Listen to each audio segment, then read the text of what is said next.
जय हिंद साथियों, online class में हम टीजीटी वीजीटी प्रश्न पेपर लेकर के उपस्थित हैं। प्रैक्टिस सेट है। इसके पहले इस वीडियो के पहले हम एक वीडियो डाले थे जिसमें 55 प्रश्नों तक हम देख चुके थे। ये आज के वीडियो का पहला प्रश्न है। पहला प्रश्न है, विद्यालय का सही संधि विच्छेद कीजिए। तो विद्यालय का संधि विच्छेद आपका होगा, देखिए यहाँ पे गलत दिया है। विकल्प नंबर आपका एक होगा विद्याधन आलय।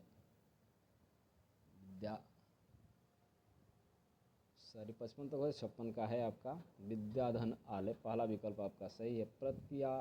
प्रतिधन आरोपण, तो क्या होगा आपका इसका तीसरा विकल्प होगा प्रत्यारोपण।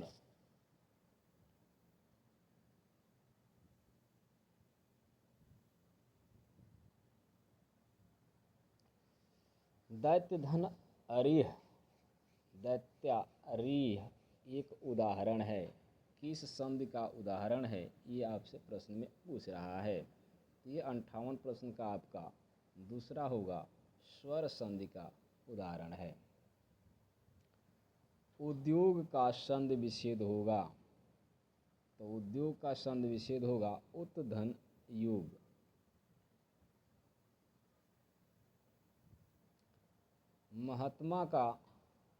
महात्मा शब्द में कौन सा समास है? तो प्रश्न नंबर 60 का आपका तीसरा विकल्प होगा कर्मधारय। महान है आत्मा जिसकी। प्रश्न नंबर 60 के बाद अब 61 है, सिंह द्वार शब्द में समास है। तो इसमें आपका होगा पहला तत्पुरुष समास, सिंह का द्वार। धनंजय में समास है। धनंजय में आपका समास होगा बहुव्रीहि समास। जय पराजय में कौन सा समास है? तो जय पराजय में आपका तीसरा होगा द्वंद्व। जय और पराजय जहाँ विलोमार्थी शब्द हों वहाँ पे द्वंद्व समास होता है। प्रश्न नंबर 64 दे रहा है आपका, कह रहा है इसमें कि युग में से कौन सा सही नहीं है। तो प्रश्न नंबर 64 का आपका नीलोत्पलम कर्मधारय समास सही है। दशानन बहुव्रीहि समास। राम लक्ष्मणौ अव्ययी भाव समास, जबकि ये सही नहीं है। यहाँ पे रामश च लक्ष्मणो च होता है, यानी द्वंद्व समास होता है, ये नहीं होगा। आपका तीसरा विकल्प जो है कि प्रश्न के अनुसार सही है, यह अव्ययी भाव समास नहीं है। अभी ऊपर हम लोग देख चुके हैं नीलोत्पलम में कौन सा समास है। तो इसमें आपका पहला होगा कर्मधारय समास। पंचवटी में कौन सा समास है? तो इसमें आपका द्विग समास होगा। दूसरा विकल्प सही है। धनुर्वाण में किस तरह का समास है? तो इसमें आपका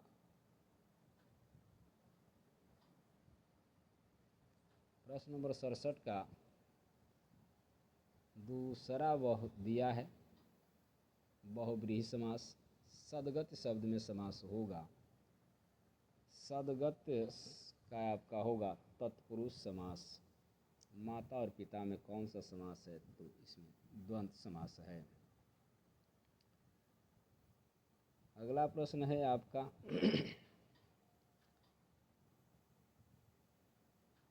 प्रत्यय रहित शब्द बताना है, जिसमें ऐसा शब्द जिसमें प्रत्यय न लगा हो। तो इसमें लगा ही है। वैज्ञानिक में इक लगा है, कृपालु में आलू लगा है, अनुवाद में नहीं है। इसमें उपसर्ग की बात की गई है। प्रश्न नंबर 71, निम्नलिखित में से किस शब्द में रूप साधक प्रत्यय लगा है? तो प्रश्न नंबर 71 का आपका दूसरा विकल्प होगा लड़के। अतीव शब्द में निम्न में से कौन सा उपसर्ग है? अतियु में कौन सा उपसर्ग पूछ रहा है? 72 का आपका चौथा होगा अति। लौकिक शब्द में प्रत्यय है तो इसमें आपका इक प्रत्यय होगा, चौथा विकल्प सही है। प्रश्न नंबर 74, उच्चारण शब्द में उपसर्ग है तो उत उपसर्ग होगा। प्रश्न नंबर 74 का तीसरा विकल्प सही है।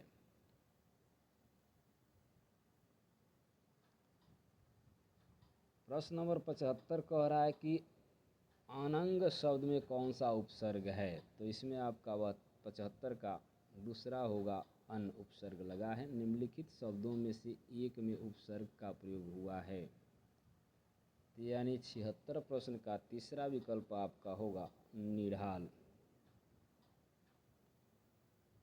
प्रश्न नंबर 77 दिया है प्रमाणिक शब्दों के मूल शब्द और प्रत्यय का सही अलगाव है।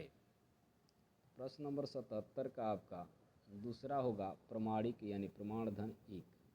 निम्नलिखित में से वर्तनी की दृष्टि से अशुद्ध शब्द का चयन करना है तो आपका होगा 78 का आपका प्रश्न है। इसका आपका तीसरा विकल्प सही है परिपार्श्विक। पूजनीय दिया है, पूजनीय होता है, इसमें अशुद्ध हैं सब। 79 प्रश्न है आपका, इनमें से शुद्ध वाक्य कौन सा है तो मेरे प्राण निकल गए, मेरा प्राण निकल गया ये नहीं होगा, मेरे प्राण निकल गई ये भी नहीं होगा, मेरे प्राण निकल गए, मेरा प्राण नहीं मेरे प्राण, ये आपका पहला ही विकल्प सही है। वर्तनी की दृष्टि से निम्न में से शुद्ध शब्द छांटना है तो इसमें 80 प्रश्न का आपका होगा पहला उपर्युक्त। अगला प्रश्न दिया है प्रश्न नंबर 81 कह रहा है कि डॉक्टर ने मरीज को देखा और उसे दवा दी, यह वाक्य किस वाक्य भेद का उदाहरण? सही विकल्प को चिन्हित करना है।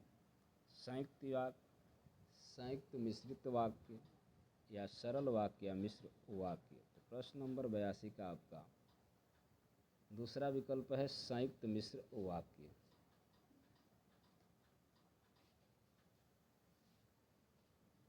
तुम बहुत अच्छे बच्चे हो, इस वाक्य में कौन सा पदबंध विशेषण पद है? तो प्रश्न नंबर 83 का है तुम बच्चे हो। इनमें से कौन सा वाक्य शुद्ध है? तो प्रश्न नंबर 84 का पहला विकल्प सही है, सीता ने यह कहा।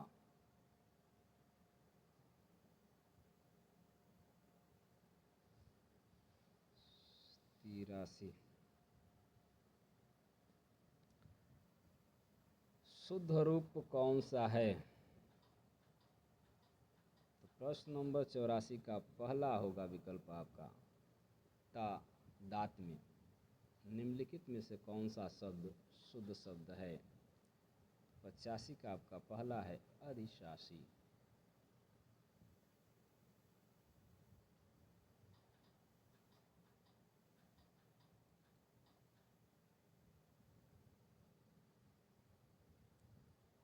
कौन सा वाक्य सही है?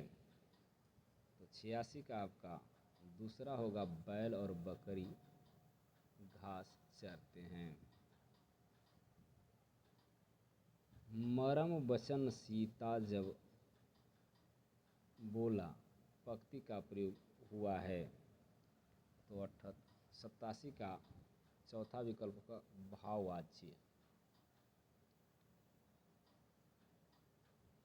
नीचे एक ही शब्द की 4 वर्तनी दी गई है, सही का चयन कीजिए। तो प्रश्न नंबर 88 का आपका चौथा विकल्प होगा 36।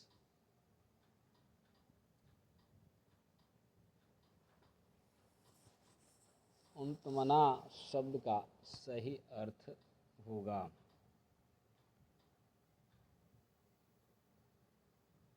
तो इसका आपका अच्छे भावों एवं विचारों से युक्त, समान भाव विचारों से युक्त, सामान्य भावों एवं विचारों से युक्त, उच्च भावों और विचारों से युक्त, यानी चौथा विकल्प आपका सही है। प्रश्न नंबर 90 में दिया है इनमें से एक शब्द की वर्तनी अशुद्ध है। तो प्रश्न नंबर 90 का पहला ही है द्वारिका अशुद्ध है।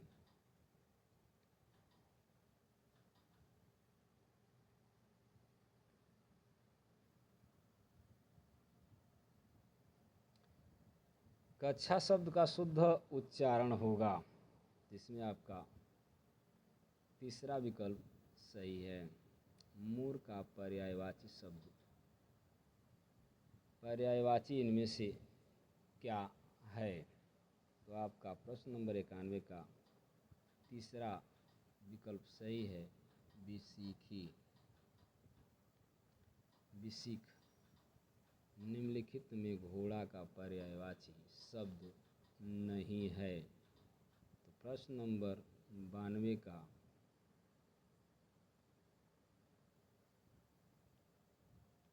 गया,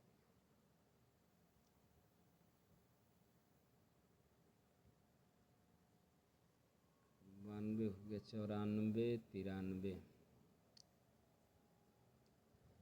पर्यायवाची नहीं है। तो इसमें आपका चौथा विकल्प होगा यातधान, घोटक, संध्य और अश्व उसके पर्यायवाची शब्द हैं। बादल का पर्यायवाची शब्द नहीं है, तो जलद ही नहीं है, यानी दूसरा विकल्प सही है।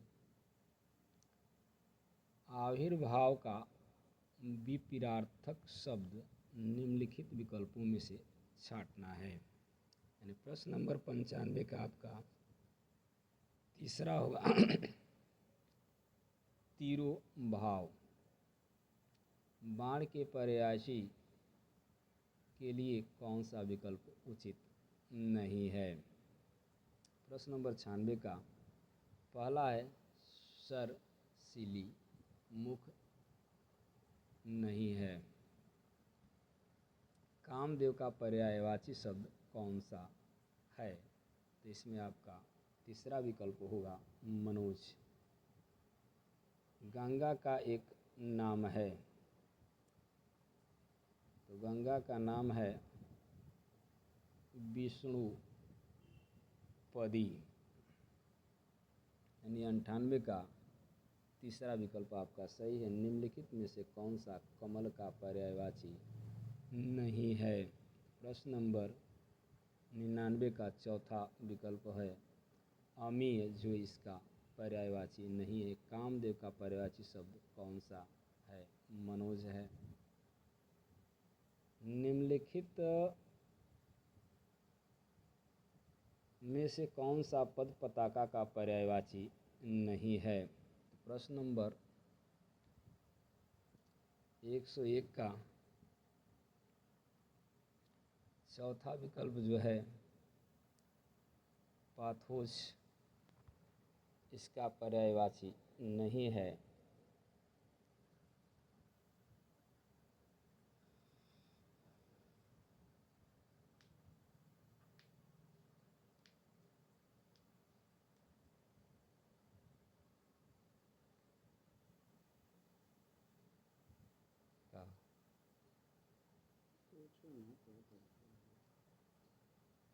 इनमें से किस शब्द के पर्यायवाची शब्द गलत हैं?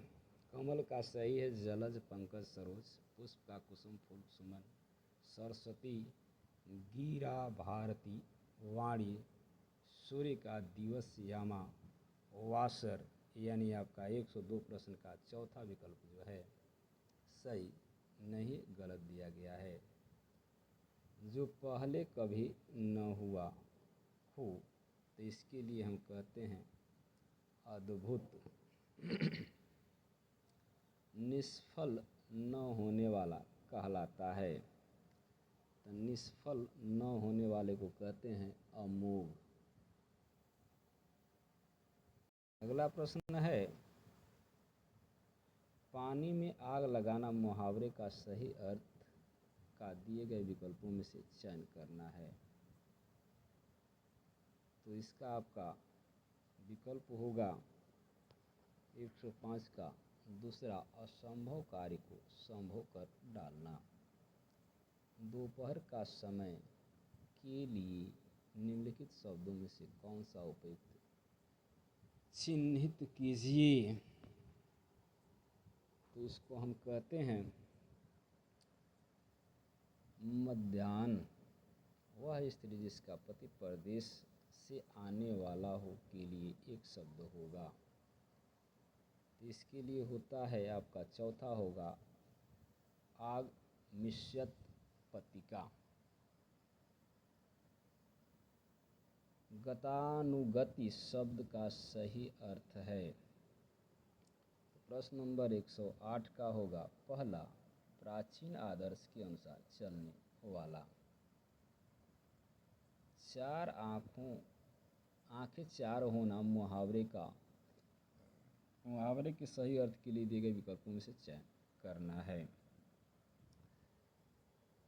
परेशान होना, दृष्टि गिरना या रतौंधी होना, प्रेम का होना। तो प्रश्न नंबर 1 का आपका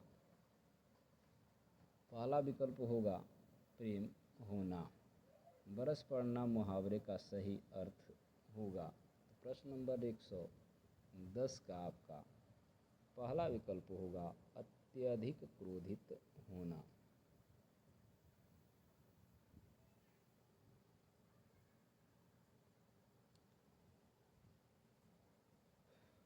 जूतियों में दाल बांटना मुहावरे का सही अर्थ होगा। तो लड़ाई झगड़ा हो जाना। मालती माधव के रचनाकार हैं। तो मालती माधव के रचनाकार हैं भवभूति। महाकवि कालिदास किस अलंकार के लिए प्रसिद्ध हैं? तो ये उपमा के लिए प्रसिद्ध हैं।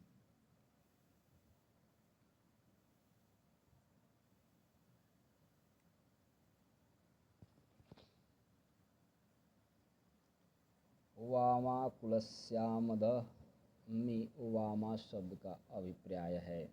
प्रश्न नंबर 114 का आपका दूसरा विकल्प होगा विपरीत आचरण करने वाली स्त्री।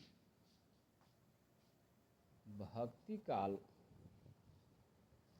के किस कवि को जड़िया विशेषण से विभूषित किया जाता है? तो प्रश्न नंबर 115 का है नंददास को जड़िया से विभूषित किया जाता है। ध्रुव चरित्र के रचयिता हैं। तो ध्रुव चरित्र के रचयिता हैं 116 का आपका तीसरा विकल्प होगा नरोत्तम दास।